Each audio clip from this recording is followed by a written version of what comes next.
Assalamualaikum warahmatullahi wabarakatuh. Waalaikumsalam warahmatullahi wabarakatuh. Hamdan wa syukran lillah, wassalatu wassalamu ala rasulillah wa ala alihi wa sahbihi wa asma'ihi wa mawala amma ba'd. Puji syukur mari sama-sama kita serahkan kepada Allah Subhanahu wa taala, di mana bak malam urunyo Allah akan beri kesempatan, kesihatan, kekuatan buat kita bersama untuk sama-sama kita dan membuat keluar sungguh dan membuat bermakna ji menyuna nilai tambah berarti sama-sama terjauh menyuna batu untuk nilai tambah menyuna berarti je ke tambahan ini yang Tuhan. Maka dalam halnya memangnya pun baru dimulai di sini Pak kadang-kadang yang hendak timang sama-sama dapat timang, karena kita marahnya katip kata kubah kesekian tahun ada pun ada sumber-sumber di kampung kebanyakan di kitab Jawa. Ya, kitab Jawa beda dengan kitab Arab. Kemudian selalu salam sama-sama katanya sambil sajikan keharibaan jenjungan malam yaitu Nabi besar Muhammad sallallahu alaihi wasallam serta kepada keluarga dan para sahabat Muhammad. Berikutnya takdim takrim ulun tuan pertama-tama kepada Bapak Wali ataupun Tunku Suaidi selaku pimpinan katanya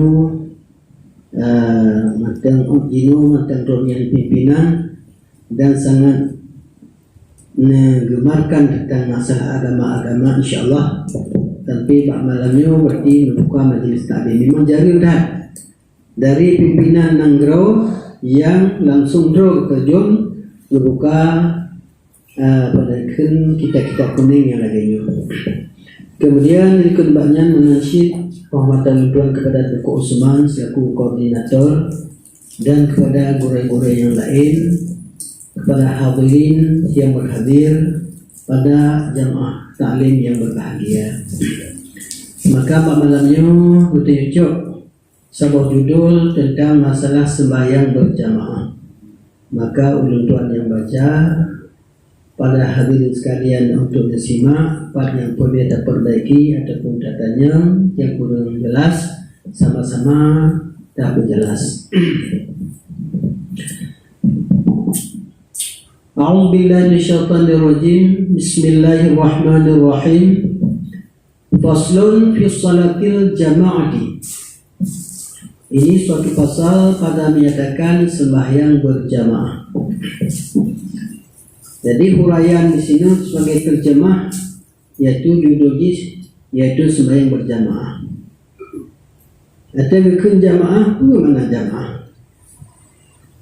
Irtibatul hasilu baina imamin wa ma'mumin. Perikatan antara siro imam dan siro ma'mum yang ke jamaah. Jadi ada dua macam, siro wajib ke imam, siro wajib ma'mum ke jamaah.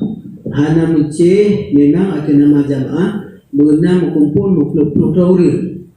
Siro imam, siro ma'mum jamaah. Setidak-tidak di rumah dia tengok, hana orang lain yang ikut dah. Umi di rumah karena jamaah.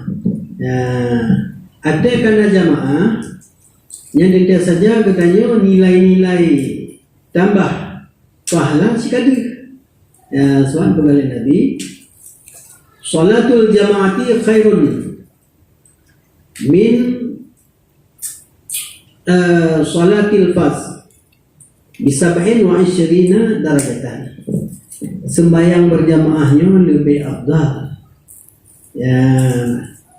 lebih utama, lebih pahala 27 nilai tambah dibandingkan dengan sembahyang sendiri. Muyung pemajita banding lebih pahala sabar-sabar buku sabar sembahyang berarti karena 27 buku kata jamaah. Wa syuri'at bil madinati, dan disyariatkan, diperintahkan akan dianya sembahyang berjamaah bil Madinah, di negeri Madinah. di sini waktu Nabi ka berhijrah ke Madinah karena usia betul Nabi angkat menjadi Rasul umur 50 donian berangkat ke Madinah. Yang di Madinah yang pedang berjamaah pertama-tama. Wa syuri'at bil Madinati, dan diperintahkan akan dianya sembahyang berjamaah di Madinah.